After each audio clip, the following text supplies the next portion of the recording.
Apa kabar semuanya? Bersama saya Kelvin dalam pengembangan WebBN. Pada pembahasan kali ini, kita akan membahas mengenai database lanjutan. Kalau kita lihat di sini, kita akan mempelajari tentang cara menggunakan CRUD ya, atau CRUD ya. Create data menggunakan Node.js, read data, update data, dan delete data. Dari CRUD ini, kalau kita lihat, pada browser itu akan berinteraksi dengan server, dan dari server berinteraksi dengan database untuk mengambilkan data. Dan di antara proses browser ke server itu ada yang namanya CRUD ya. Kita bisa melakukan create, read, update, delete ke API untuk mengakses database-nya ya. Jadi CRUD itu atau CRUD itu singkatannya dari create, read, update, delete. Kalau create itu seperti membuat ya, atau membuat sesuatu ya. R itu read ya, read atau biasa kita pakai metode get ya. Get itu berarti mengambil sesuatu atau mendapatkan sesuatu segitu ya. Dan ada juga update, update itu mengubah sesuatu ya, biasanya metodenya itu put. Dan kalau delete itu seperti biasa metodenya juga delete ya, untuk menghapus sesuatu. Kemudian di sini operasinya yaitu ini ya, ada post, get, put, dan delete. Dengan kriteria operasi seperti ini ya, yang dapat dilakukan seperti membuat, post, membaca, read, get.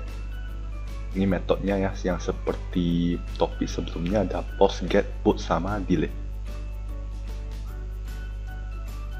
Nah, kalau create data menggunakan Node.js, ini saya menggunakan Postman simulasinya. Jadi kalau create data biasanya strukturnya seperti ini, kan ada metode post, kemudian URL-nya ya. Misalnya ini path-nya kita mau melakukan post terhadap suatu produk, dan di datanya itu ada product name, product price. Ketika kita send post, maka kalau berhasil statusnya 200, responnya misalkan ada insert data success. Ini untuk post satu data. Misalnya saya post satu data lagi, berarti data kedua ya. Kita melakukan metode post terhadap URL products. Ketika kita send, maka product name-nya produk. Misalnya kita insert produk B dengan produk price-nya 20.000. Kalau yang sebelumnya produk A 10.000, produk B 20.000. Berarti sekarang kita ada dua produk. Maka ketika berhasil insert data success, sekarang data kita ada, sebelumnya kan produk A udah terinsert, kemudian insert lagi produk B. Maka total data kita ada 2. Nah, sekarang kalau kita get produk, kita mengambil datanya menggunakan get dari URL path-nya tadi. Ketika kita send request ini, maka muncul responnya berupa data yang ada pada database. Misalnya kali kan kita insert data A dengan data B. Maka di sini kalau kita lihat produk A, produk B ya. Dan kalau kita select di database-nya langsung, misalnya dari request ini dia mengakses ke database produk. Kalau kita select product all-nya, select all from product ya, ini nama database, ini nama tabelnya ya, maka dapat keterangan produk A 10.000, produk B 20.000. Ini select all-nya ya. Kalau slash ini berarti kita get semua data ya. Kemudian kalau kita juga bisa membuat satu path untuk mengambil data berdasarkan produk ID misalnya. Contohnya seperti ini ya, get product ID 10, maka kita slash product ID-nya 10. Yang pastinya ini udah ada URL ya. Dan di sini kalau kita lihat kan tadi slash ID yang 10, product ID yang 10 itu namanya produk A. Jadi kalau kita slash 11 itu dapatnya produk B ya. Ini karena kita slashnya 10, maka hasilnya responnya berhasil. Dengan keterangan respon produknya ada data produk ID, produk name, dan produk price. Yaitu produk A-nya 10.000. Kemudian di sini Ini ya, produk A-nya, produk dengan produk ID-nya 10 itu adalah produk A. Dan setelah itu, kita tadi kan udah read. Yang pertama kan ini create ya, C baru R ya. Oke, create read. Sekarang U-nya, CRUD tadi ya. Sekarang kalau U-nya itu update, kita mau update data dengan produk ID 10. Tadi kan sebelumnya produk ID 10 itu produk name-nya A, harganya 10.000 ya. Kalau kita update produk ID 10 menjadi produk name-nya test, price-nya 1.002 misalnya. Jika kita send dengan metode put ya, tadi kan update metodenya put ya. Ketika kita send dengan metode put pada pad ini, maka hasilnya itu ini ya, respon update data success. Dan kalau kita get product ID-nya, ini saya menggunakan get all product, maka kita dapat lihat produk ID yang 10 ini sudah berubah jadi test dengan produk price-nya 1.002. Kalau sebelumnya produk A dengan 10.000 ya. Dan kalau kita select di database-nya juga ikut berubah ya. Jadi ini datanya diambil dari database-nya untuk menghasilkan respon produk ini. Nah, kemudian kita misalkan mau delete produk berdasarkan ID-nya 10. Ketika kita buat metodenya delete dengan pad-nya seperti ini, ketika kita send maka responnya delete data success, misalnya seperti itu. Dan kalau kita get all datanya lagi, produk A udah hilang ya. Yang produk ID 10 tadi udah hilang, sisanya di database tinggal satu produk ini. Ini selengkapnya mengenai Node.js-nya ya. Kalau kita lihat di sini ada source code dari Node.js ya, mengenai CRUD-nya. Pertama, kita membuat koneksi dulu, create connection dari MySQL. Di sini hostnya pakai localhost, usernya root, database-nya CRUDDB ya. Jadi kita buat database CRUDDB dulu dengan tabelnya produk. Di dalam produk ini ada kolom produk ID, name, price. Dan setelah itu kita baru pindahkan nama database ini ke connection ini, connection database-nya CRUD_DB ya, sesuai ya. Setelah itu baru kita tes connect DB.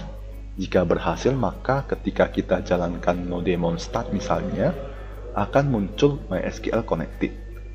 Misalnya ini portnya 3000. Jadi setelah ini ada lagi ya lanjutannya. Nanti di sini port 3000-nya di sini ya.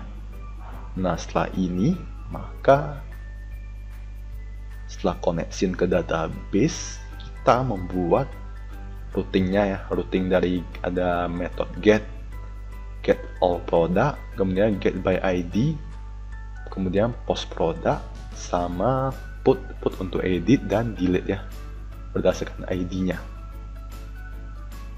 Nah, kalau kita lihat di get all product ini, query-nya select all from product.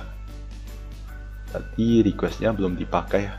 Kalau get by ID, bisa ×2 ID ini, maka ini kan ID-nya paramnya ya. Jadi request param ID di sini. Where-nya itu karena kita mau mengambil produk berdasarkan produk ID-nya. Maka where select all from product, where produk ID-nya, request param ID tadi.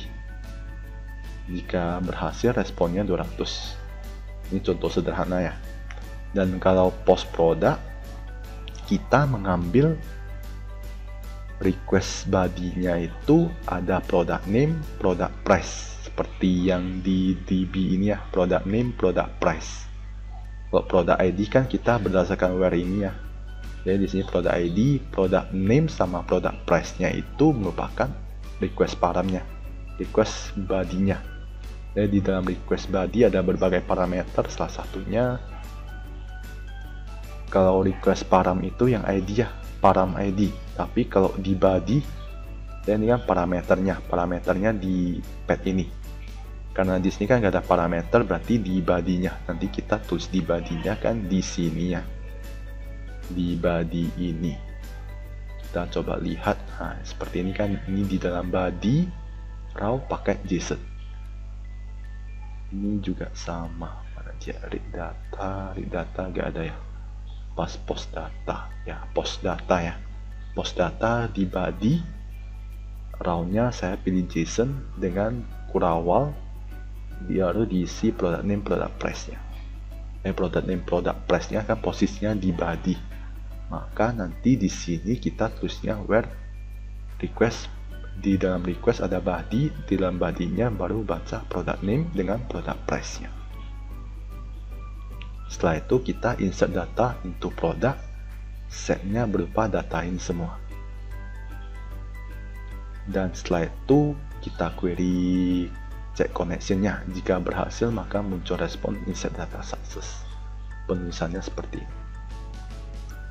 Jadi insert data, insert into product set, dan datanya itu berdasarkan datanya tadi.